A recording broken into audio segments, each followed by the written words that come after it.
skadu van die kruis tydens een van die mees intieme en intense oomblikke wat Jesus met sy disippels gedeel het. Die laaste avondmaal.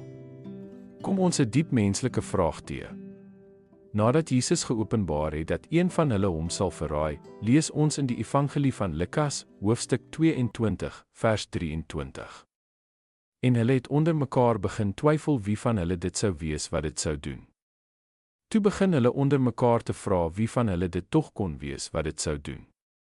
Wat uit hierdie vraag ontvou, is 'n weerspieëling van ons eie harte, ons ambisies, ons vrese en God se genade. Welkom by Geloofspad. Die disippels se besorgdheid begin met 'n opregte selfbewustheid. Kan dit ek wees? Elkeen word gekonfronteer met die moontlikheid dat hy Jesus kan faal. Hierdie oomblik openbare nederigheid wat ons selde met hierdie groep assosieer. Tog, hoe vinnig draai dit nie? Blote verse later begin hulle stry oor wie van hulle die grootste is. Hierdie verskywing is nie net skokkend nie, dit is onthullend. Selfs in die teenwoordigheid van Jesus, selfs met die gewig van verraad wat in die lug hang, sluip menslike ambisie in. Ons sien onsself in hierdie oomblik. Angstig, onseker, streef na betekenis en afgelei deur vergelyking. Jesus bestraf hulle egter nie met hardheid nie.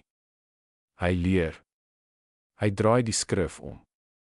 Die grootste onder julle moet wees soos die jongste.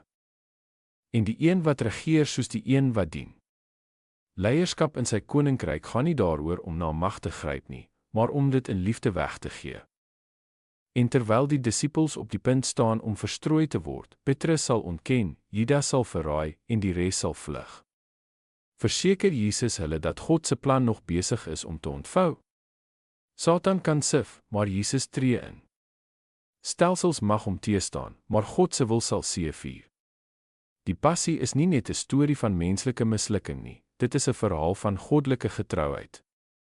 In die politieke skelmstreke, die verraad en selfs die lafhartigheid, beweeg God se reddingsdoel vorentoe. Dit herinner ons. Verlossing word nie in ons brose hande gelaat nie. Selfs wanneer ons misluk, soos Petrus, as ons terugkeer, word ons herstel. Ons word dan geroep om ander te versterk, nie deur status nie, maar deur diens. Kom ons bid. Here Jesus, dankie dat U ons sien soos ons is. Gebrekkig, bang en te dikwels selfgesentreerd. En dat U ons steeds liefhet. Leer ons om soos U te lei. In nederigheid, in diens en in vertroue. Wanneer ons swak voel, herinner ons dat U vir ons bid. Mag ons aan U wil onderwerp, selfs wanneer dit moeilik is, met die wete dat U doel nooit sal misluk nie.